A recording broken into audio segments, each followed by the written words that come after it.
दोस्तों ये कहानी वही से कंटिन्यू है। जिम, टॉम और जैक जब टेबेथा को निकालने की कोशिश कर रहे थे, हालांकि इन्हें नहीं पता था कि वो एक टनल सिस्टम में जा चुकी है, पर शायद ये जगह नहीं चाहती थी कि बाकी लोगों को पता चले कि जमीन के अंदर क्या है, इसलिए वो घर गिर जाता है। ये लोग बुरी तरह फंसे थे। अब तो टाउन में नए लोग भी आ चुके थे। वो इनकी मदद करना चाहते थे, मगर शाम होने वाली थी, इसलिए अपनी जान बचाने के लिए इन्हें रात डाइनर में ही बितानी पड़ती। आखिर में डोना सबको समझाने की बहुत कोशिश करती है, खासकर नए लोगों को, कि इस वक्त आप नहीं जा सकते।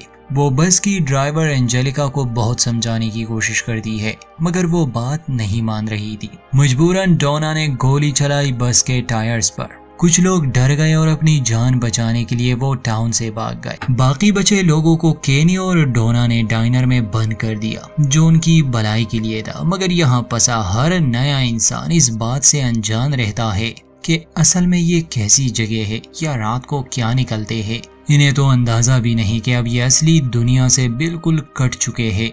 रेडियो पर सिग्नल भेजने वाला आइडिया तो कब का पहल हो चुका। अब रात हो चुकी थी। एंजेला डोना से कहती है कि देखो, तुमने अभी तक कुछ नहीं किया, हम इस बात को भूल जाएंगे, तुम हमें जाने दो। मगर डोना कहती है कि तुम्हें कोई अंदाजा नहीं वहां बाहर क्या है, मैं तुम्हें नहीं जाने दे सकती, और हम दुश्मन नहीं हैं, दुश्मन वहां बाहर घूम रहा है। अभी तक कोई भी डोना की बात पर यकीन नहीं कर रहा था। क्रिस्टी और मेरियल फिर से एक हो गए। हालांकि ये थोड़ी अजीब बात थी कि अगर क्रिस्टी यहाँ कैद है तो उसके अपने यहाँ कैसे आ सकते हैं? क्या ये सब किस्मत से जुड़ा है?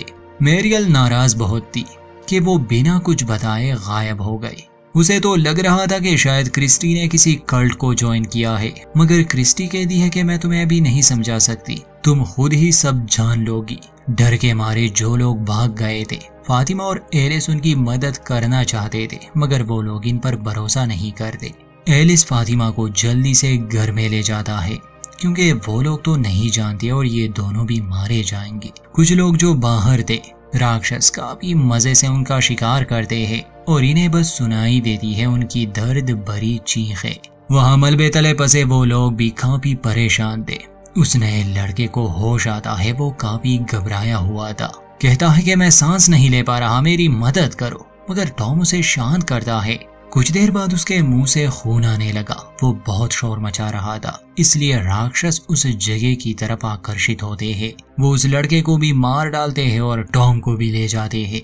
क्योंकि जिम गहराई में था, इसलिए किसी तरह वो बच गया। वहाँ डाइनर में जूली को अपने पिता की चिंता थी, मगर केनी कहता है कि इस समय हम कुछ नहीं कर सकते, वो ठीक रहेंगे, बस हमें इंतजार करना होगा और तुम फिक्र मत करो। डाइनर में जो लोग थे उन्हें बाहर फंसे लोगों की आवाजें सुनाई दे रही थी। रेंडल जो उनकी बात नहीं मान रहा था, केनी से गन छीन लेता है और डोना को धमकाता है कि मैं बाहर जाने वाला हूँ, तुम मुझे यहाँ कैद नहीं रख सकती। अगर तुमने मेरी बात नहीं मानी तो मैं तुम्हारे शेरिफ को शूट कर दूंगा। डोना कहती है कि एक इंसान के खातिर मैं सभी की जान खतरे में नहीं डाल सकती, तुम इसे शूट करो और मैं तुम्हें शूट करूंगी।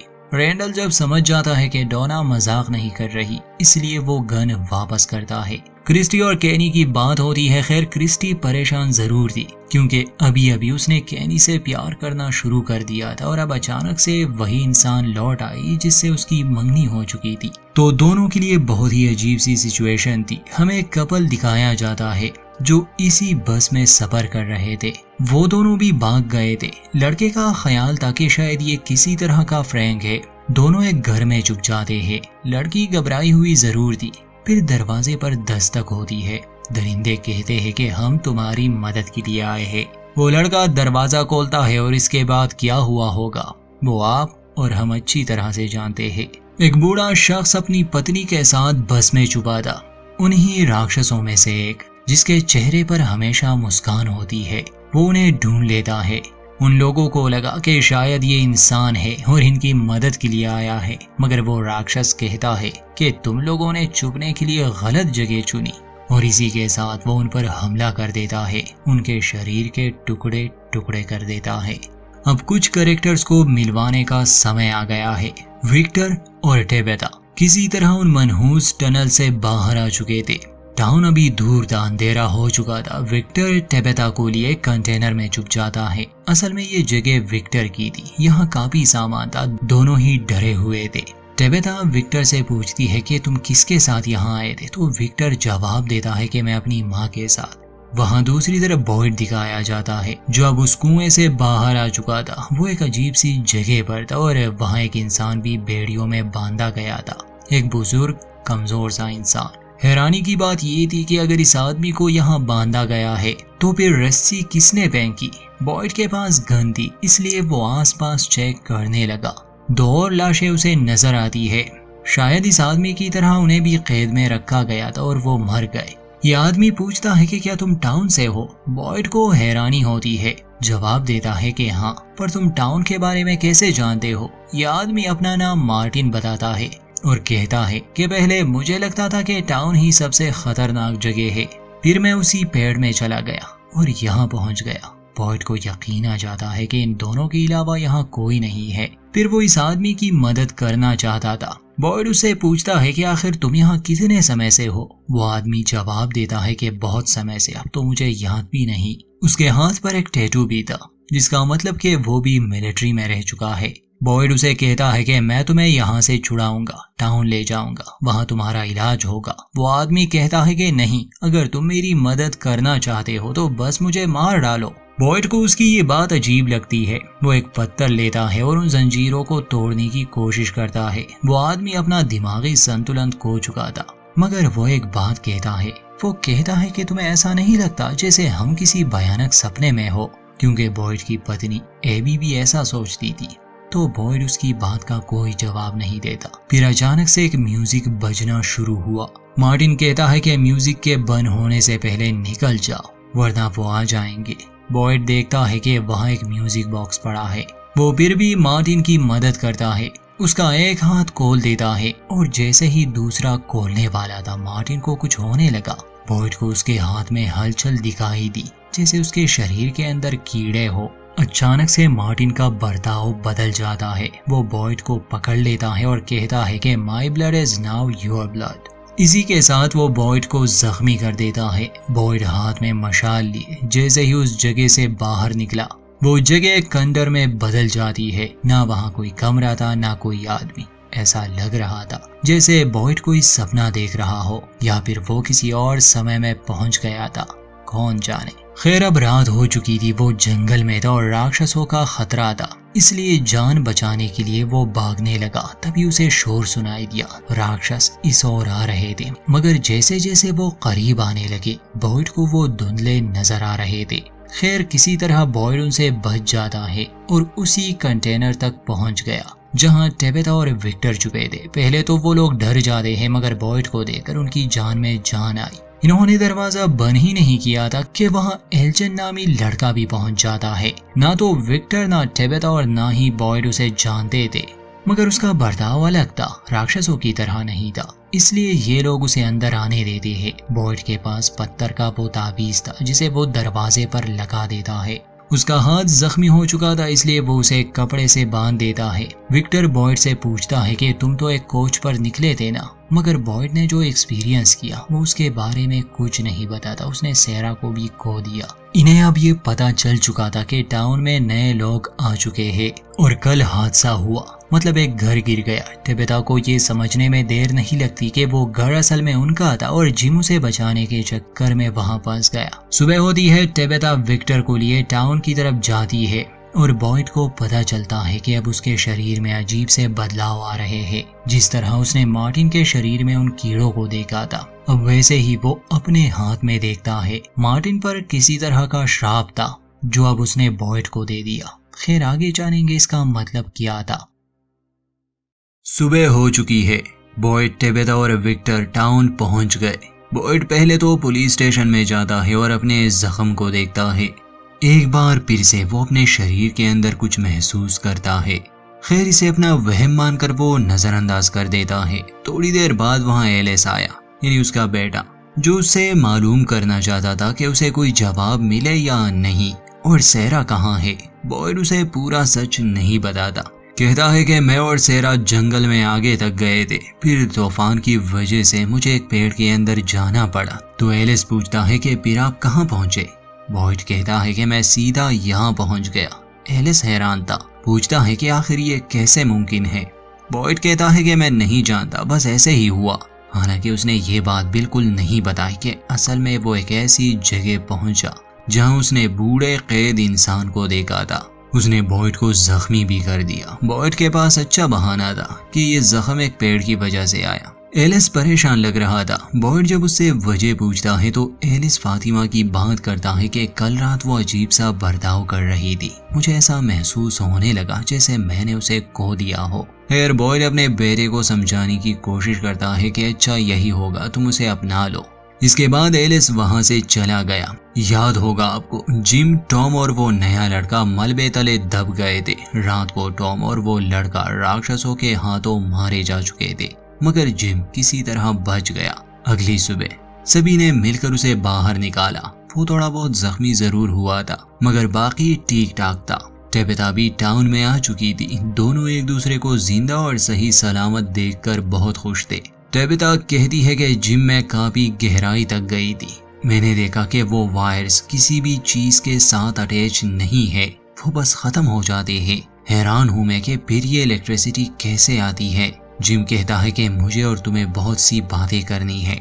जिम बच्चों के बारे में पूछता है, जिस पर टेबेता कहती है कि मुझे नहीं पता वो कैसे है, शायद मैं उन्हें डाइनर ले जाऊं, कुछ खिलाऊं। अब जिम को हॉस्पिटल में कुछ दिन रहना होगा। असल में उसके कुछ रिब्स पर काफी जोर आया था, जिस वजह से उसे इलाज की सख्त जरूरत थी। बस वाले लोगों ने यहाँ एक रात बिताई, कम से कम। अब वो जानते हैं कि ये जगह अजीब है। कल रात कुछ लोग मारे भी जा चुके थे। वो अपना सामान बस से ले रहे थे। रेंडल नामी लड़का जो इन नए लोगों में था, वो किसी सरदर्द से कम नहीं था। वो अपनी मनमानी करता, किसी की बात नहीं मानता। इस बार भी वो अपनी राइफल रखने की बात कर रहा था, जो डोना अलाउ नहीं कर रही थी। दोनों का झगड़ा शुरू होने वाला था, मगर अब असली शेरिफ आ चुका है। शेरिफ बॉयड इनका झगड़ा खत्म कर देता है और रेंडल से कहता है कि देखो दोस्त, मेरा ये हफ्ता बहुत खराब गया, इसलिए मेरी बर्दाश्त की हद खत्म हो चुकी है। यहाँ का रूल है कि आम लोगों के पास हथियार नहीं होगा। रेंडल पूछता है कि ये रूल किसने बनाया। बॉयड जवाब में कहता है कि मैंने। रेंडल बदतमीजी करता है कि मैं रूल नहीं मानता, जिस पर बॉयड को गुस्सा आता है और गुस्से में उसे कहता है कि फिर अपना सामान और ये राइफल लेके जाओ और जंगल में जहाँ रहना है रहो, जैसे रूल्स बनाने हैं बनाओ, पर अगर यहाँ हमारे छत के नीचे रहना है तो हमारे रूल्स मानने होंगे। रेंडल सोचता है। ये बात सुनकर राइफल को वो वही छोड़ देता है। डोना कल रात वाले हादसे के बारे में बॉयड को बताती है।